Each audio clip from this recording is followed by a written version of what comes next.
So I was having a conversation with a travel agent friend of mine, and she expressed concern that she doesn't want to cruise on Carnival. And she's very torn because she feels she needs to for the experience, but she just doesn't want to because she's heard a lot of bad things about them being just booze cruises. So that got me to thinking that I would like to make a hopefully short video here to talk to you about this subject. In case you are out there thinking that you will never go near Carnival, I would like to give you my perspective. And I will start by saying that I started cruising in 2005. My first cruise was on Norwegian. And okay, my first cruise was Norwegian. It was an older ship. It's a ship that actually is retired now, the Dream. And we didn't cruise again until 2009. That was a Disney cruise. And then we cruised 6 times on Disney every year. At that point, on our 6th Disney cruise, well, I'll just tell you what happened. We had spent a lot of money. I'm sure you're aware that that Disney's an expensive cruise line. And we love the Disney ships. We love the adult areas of the Disney ships. And I'll tell you right now, if I could get on a Disney ship and go to Castaway Cay, their private island, and this is really bothering me. This is bugging me.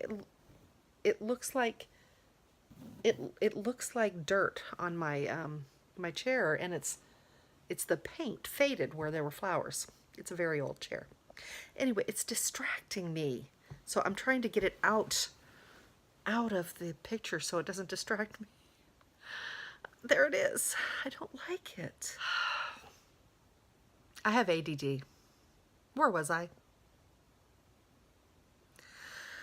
Okay, so we paid a lot of money for our Disney cruise, okay? And I don't know if you've ever been on a Disney cruise, but like most ships, they have an outside, like quick service areas where you can get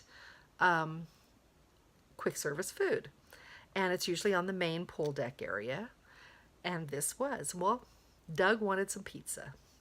Okay, I can't even do this. I can't do this.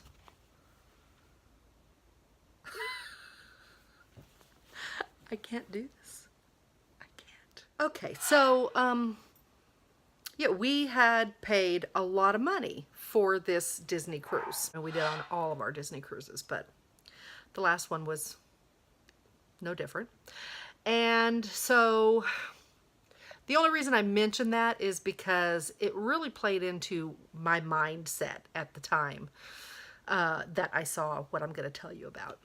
So Doug wanted some pizza, and it was the middle of the day on a sea day, and he wanted pizza, so we went to the quick service area to grab some pizza. Well, in order to, get there, you had to go through the main pool area.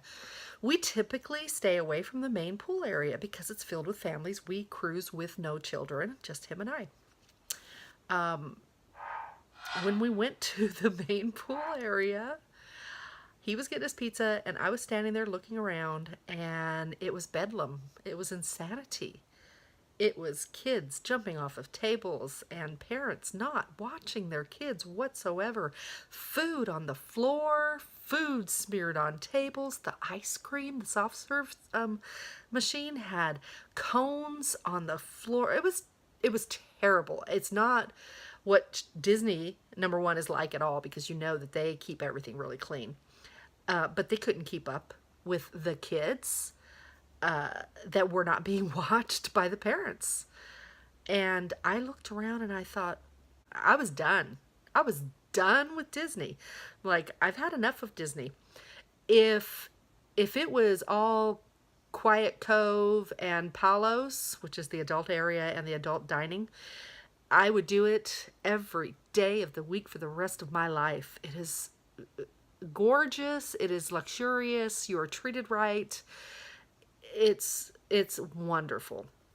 But it's not. You have to also go to the main dining room sometimes or the buffet, and the buffet is nice. But you have to deal with the craziness that can go on.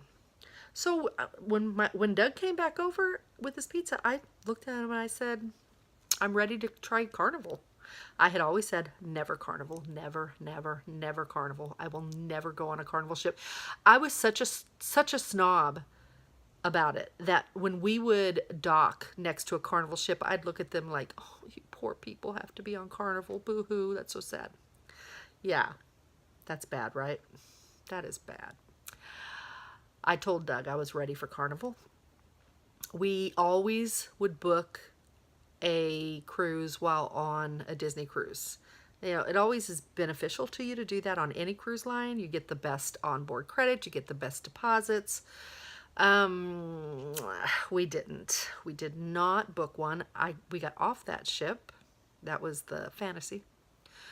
And came home, and I booked a Carnival cruise for our anniversary trip the next year. I booked it on the Sunshine, which was newly renovated. Had a lot of bad reviews because of just, you know, honestly, the bad reviews were because of just new ship reviews. That's just what happens. So anyway, we ended up going on Sunshine. I went with an open mind, and I gotta say, it was a great cruise. We paid about $1,700 total for the whole cruise.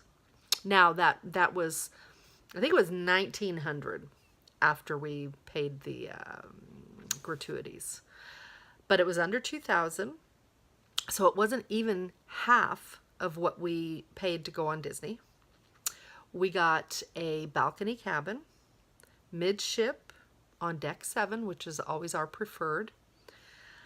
And it was a good cruise. I gotta say, it was good.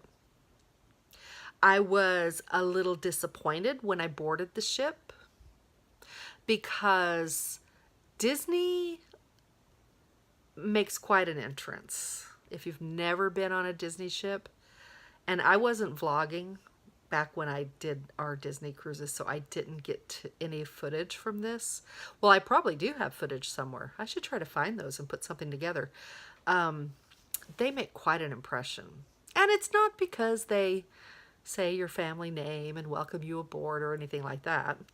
The atriums are gorgeous and big, spacious.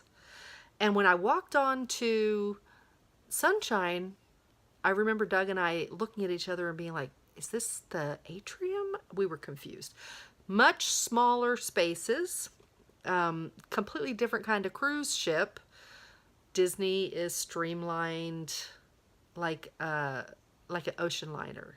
Gorgeous, sleek, a lot of wood, marble. It's beautiful.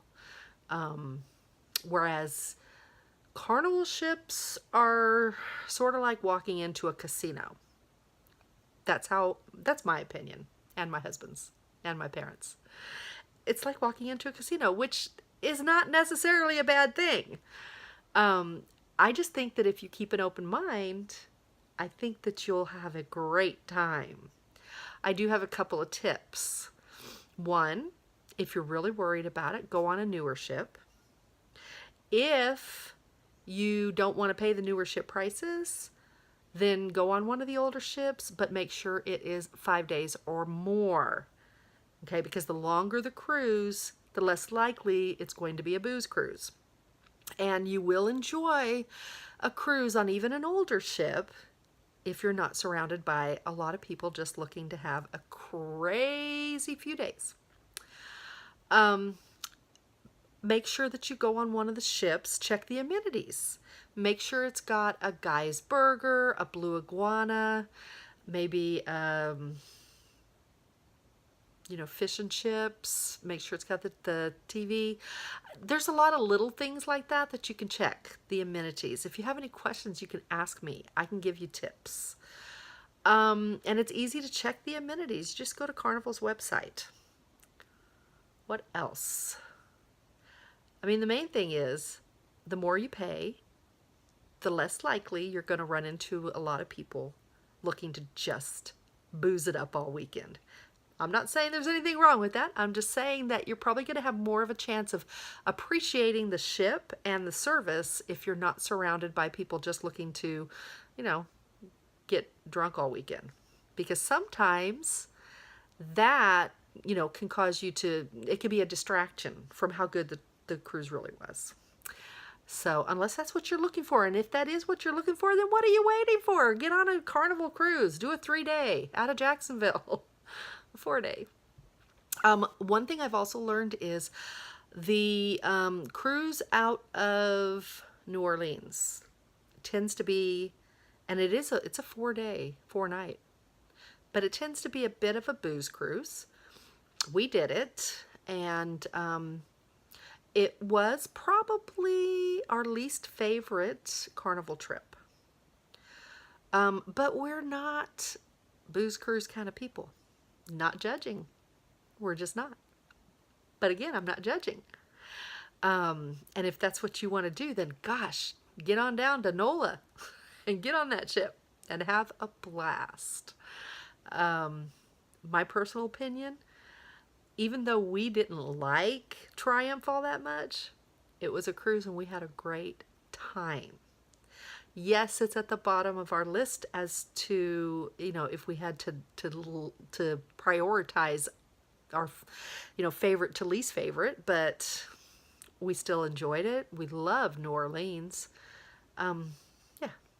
I don't think you shouldn't try Carnival. If you want some more suggestions, talk to me.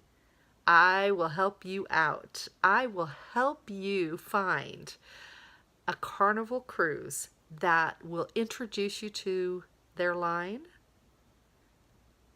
and put their best foot forward, if that makes sense.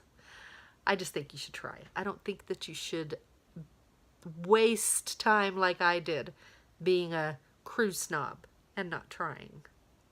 Of course, it's up to you. If you don't want to, that's fine. So tell me, have you cruised Carnival?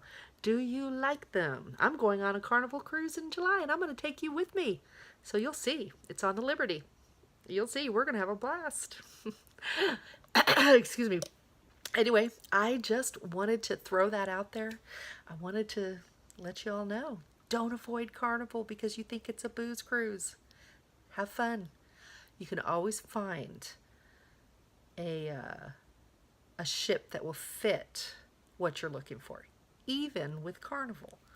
And I only say it like that because I know there's a lot of people out there that think Carnival's not worthy of them. They are. You can have a great time on Carnival. Don't be afraid. And ask me questions. I would love to hear what you have to say. Don't hate on me though, okay? Because I'm not saying I don't like them, and I'm not trying to throw any shade on Carnival. Not at all. Not at all. I have a group cruise in July on Liberty. I love Carnival. But having said that, I won't go on a 3-day Carnival cruise. I just won't. I'd go on a 3-day Disney cruise, but it would also cost me, $2,500 for 2 people for 3 days. So I won't do it. Anyway, I've talked enough. Let me know what you think. And if you have any questions, ask. Talk to you later.